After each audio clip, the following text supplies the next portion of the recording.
I finally got pregnant at 39. And my husband said the unthinkable to me. Yikes! Seriously? You're knocked up? That's insane. Let's get a divorce. What the? I don't want to deal with a troublesome child, born at an older age. So long. I was in despair. We had been together for 10 years. But there was no marital bond between us. My only hope was the life in my belly. I was going to do whatever it took to make the child happy, even if I was alone. I vowed to raise it with lots of love and care. 20 years has passed. When my child grew to adulthood, I bumped into my ex-husband. There was a woman who was disproportionately young and beautiful by his side. He looked at my adult son's face and then at mine and exclaimed, "Whoa, you really did have a child.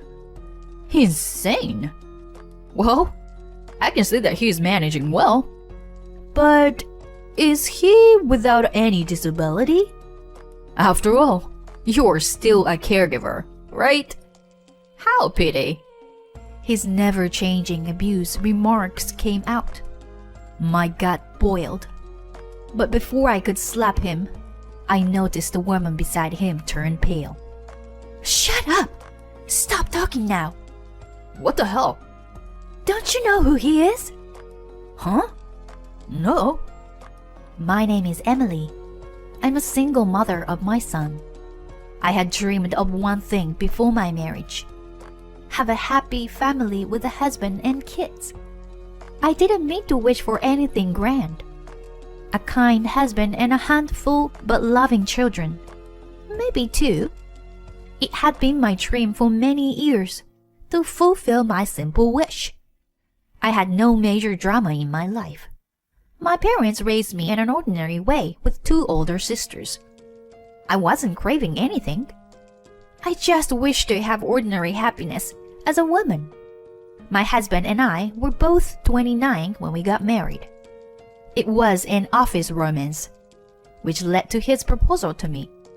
I am more of a square-headed, stubborn person, and he is more carefree. We were seemingly ill-matched. But to me, his spontaneous personality was very appealing at the time. He had something I didn't. I was also a little impatient being about to turn 30. After we were engaged, we spent picture-perfect days from meeting each other's family to the wedding and honeymoon. I had no doubt that my wish would come true. But reality didn't work out that way. "Are you pregnant yet?" Andy asked me in our bedroom a year into our marriage. I felt a sting in my heart. We were open to having children from the beginning of our marriage. Not only was it my dream, but his intention was to have them as soon as possible. The fact that he once mentioned it would influence his career bothered me a bit. But he was positive about it, at least. We never missed an opportunity, even if the pace was a bit overwhelming. Still, there was no sign of conception in my stomach. "Maybe there's some problem with you." "That's something I'll have to look into properly." "If you say that, you've got to help out too. Whether or not we have a baby is both of our responsibility." "Are you saying I got a problem?" "No way. It can't be me." "I'm not saying that." "Isn't it usually an issue on the female side? If you're going to the hospital, make sure you get checked properly. I can't last long if I have to keep shooting like this for nothing." "Don't say it like that." My heart sank at his vulgar remark.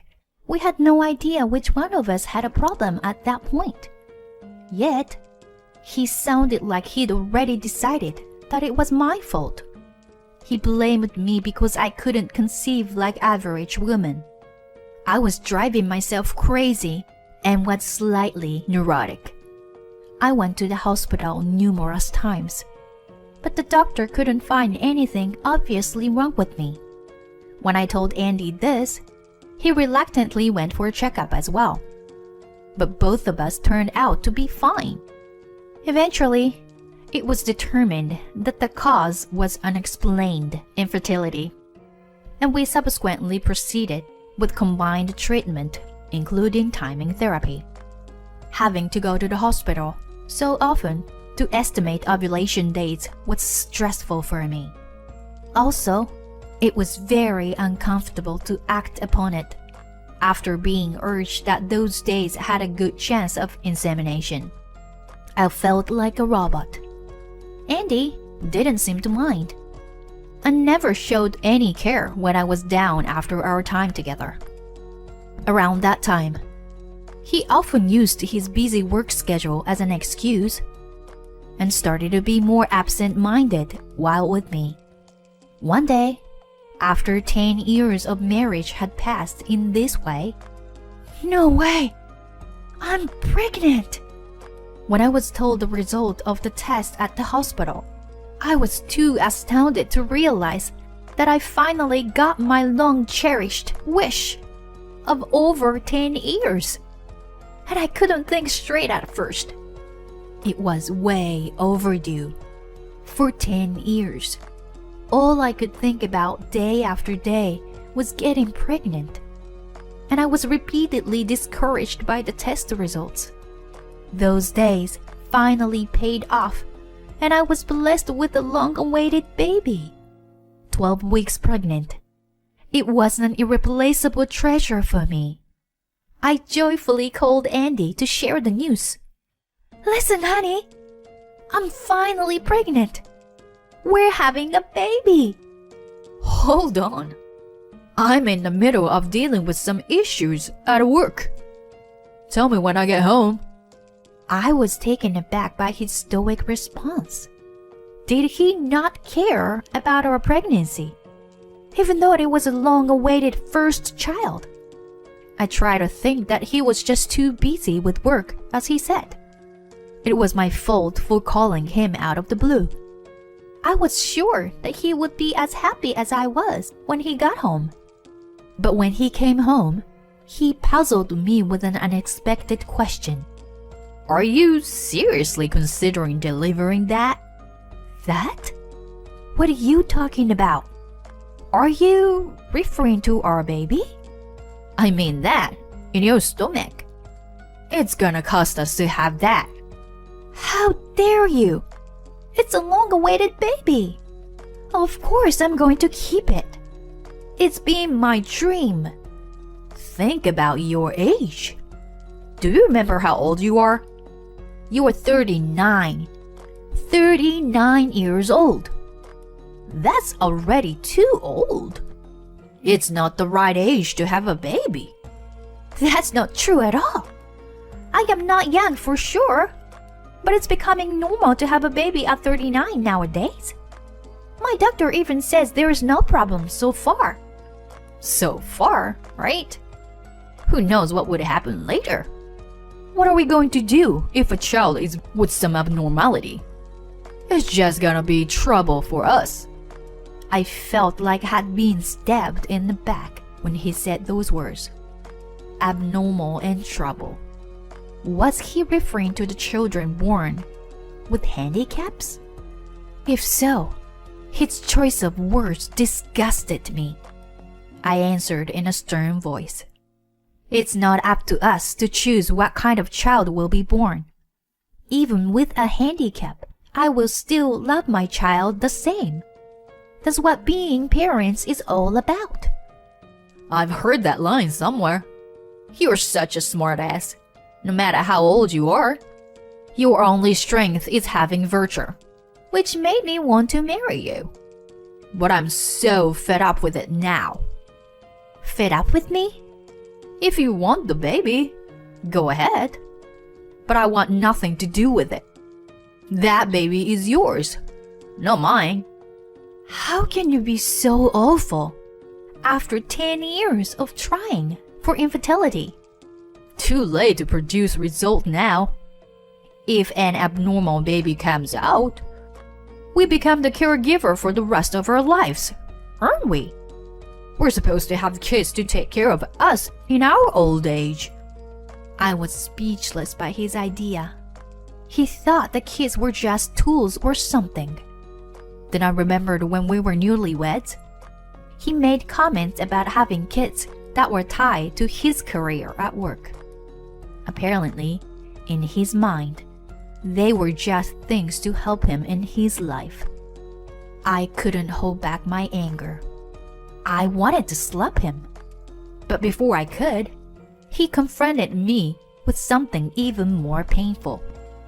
If it comes to this, there's only a divorce left. I've been really sick and tired of you. When you couldn't get pregnant, you were depressed. How can you expect me to stay married to an old woman who finally got pregnant? Do you really mean it? I sure do. Let's go see a lawyer now, if you want. But I never agreed to alimony. I suffered for 10 years with your infertility. I should be the one who'll be compensated. You're such a... I was beyond disgusted and speechless. I had no problem getting rid of a husband like him. For the sake of my unborn child, it would have been wise to leave such a father once and for all. A month after I found out about my pregnancy, we filed for divorce. I didn't ask him for a cent as he wished. In exchange, I got him to agree that he would never have any contact with our child. He laughed and eagerly accepted it. But I never wanted my child to know that the father was awful. After our separation, I went back to my parents' house. They, both well over 70 years old, welcomed me back with open arms. Just coming out of a terrible ordeal, their warmth made me cry in front of them. What I went through was dreadful. I wailed, clinging to my parents. But I never forgot to be strong from then on. It was a duty of a mother. I promised myself that no matter what kind of child was born, I would make sure that he or she and I would be happy together. Then, a long time passed, 20 years after the divorce. My son Terry grew up without a problem. Andy's concern was unfounded. Terry was born in perfect health. Rather, he was too good to be my son. He had done well academically since he was little. And when it came to athletics, he was as good as anyone in his grade. He was also humble and didn't let those things get to his head. I loved that about him most of all. No matter how capable a person was, it didn't matter if his character was crooked. I was so relieved that he wasn't like his father in that regard. He considered going to college, but there was something he was passionate about and chose to go straight to work. I felt a little disappointed, but I decided to quietly watch him do what he wanted to do. He was determined, and I had no say in it. If he happened to stumble, only then can I reach out to him. I had never needed to worry about him in the past anyway. 2 years after he started working, I was out shopping along with him, who was 20 years old and all grown up. My birthday was coming up soon, and he was going to buy me a present. You've been nothing but caring and supportive to me. I was easily moved to tears by his words. I was sure he had some hard times in his life, coming from a single-parent household. He did not show it and grew up very happy. So much so that I couldn't think of a better gift. Hey, Emily! It was then that I heard an unexpected voice. I ran into a familiar face at the entrance of the mall. The shivers ran down my spine when I saw Andy, still smiling in that same leering way after 20 years. there was a young woman I wasn't familiar with beside him. What the heck? Your little bastard is still alive and well. As soon as he saw Terry's face, he aloofly blurted. At that point, I thought about punching him in the face, but I held myself back because I was in panic. Above all, I couldn't let Terry see such a disgrace. You still look as gloomy as ever. You haven't seen me in 20 years. Why can't you try to be friendlier? I know you can't do that. Which is why I left you. I have no recollection of being left by you. I was the one who gave up on you. That's why I've never reached out to you in 20 years. That's what's so dreary about you. Well, I've changed a lot since then. I have a new wife and a kid who's about to start college. You have a very young wife. Wonder how you fooled her. Don't be jealous, Emily. Can't help it, I'm popular, right? My wife Susan and I got married when she was 25. It was right after our divorce was finalized. So, 19 years ago. I'm still thriving at night. I don't want to know such a nasty thing. Remarry or whatever. Not my business. You've been irrelevant to us anyway. Hey, don't be like that. I do sympathize with you. It must have been hard to raise him on your own. On top of it, that kid is a failure. Does he still need nursing?